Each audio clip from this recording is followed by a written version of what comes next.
welcome back to Love Enthroned. It's so late. I think it's already midnight, but I have to record and I have to post because I don't want to go back on my consistency.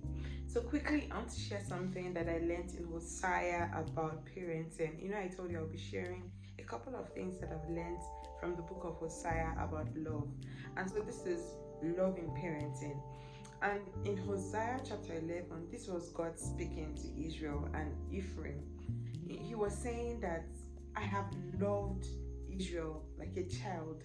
I have led Israel with my rope of kindness. I have stooped to feed Israel. I have drawn Israel out with love. God was talking, and if you read that chapter, I read it in Message Translation. If you read that chapter, you would see like a real father addressing a child who, despite all the father has done, the child just keeps doing different wrong things, keeps offending the dad. It's just like a pig that, despite how well you clean up the pig, if the pig will still go back to the mud, it could be frustrating. And so, but if you keep reading that chapter, God was now saying that, okay, I'm furious with Israel. I am going to let them go on exile. I'm going to do this. I'm going to do that. Obviously, God was angry. But then, just after he said he was going to do all of those things, the next thing God is saying, but how can I abandon them? How can I? And then there was a part that, in that chapter that God says, I would roar like a lion to frighten them, but not necessarily hurt them. And honestly, it was so beautiful to read and to see, because it just made me see how true and pure God's love is for us, and how we are supposed to replicate that kind of love even to our children. Now, what am I trying to say? What I'm trying to say is, no matter what your child does, I don't think it is scriptural to disown a child. I get the part of discipline a child that has done something wrong, but to disown the child, to look at your child and turn your back on the child, nah. I don't think that's scripture. I don't think it's right. I mean, I am a parent myself, and I just keep wondering, is there anything that my daughter can do that will make me disown her or make me turn my back away from her?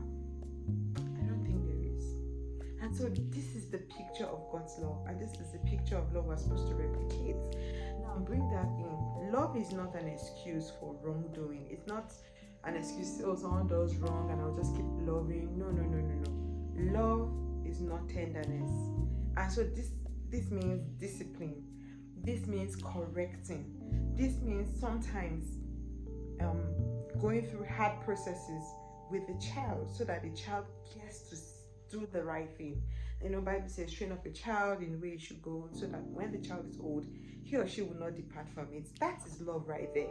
The training. And obviously, training is not pleasant.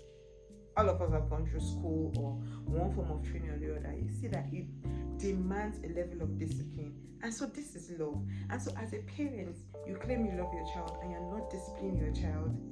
That is so wrong. You don't love that child. And in the name of disciplining the child, you now say, I disown you. I don't know you again. No. So love is like the right balance of discipline and discipline and loving. And so we are to look at the example of Christ and emulate this example in our home, in our children. Guys, it's so beautiful. And what I'll just say is, please go and read Hosea chapter 11, the whole chapter. Just read it. It's really beautiful.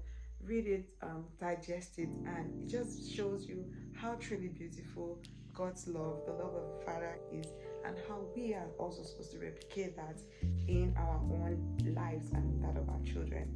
All right, thank you for tuning in. This is Unini Jestitweni, and this is Love Enthroned. Remember that Love Enthroned is God Enthroned.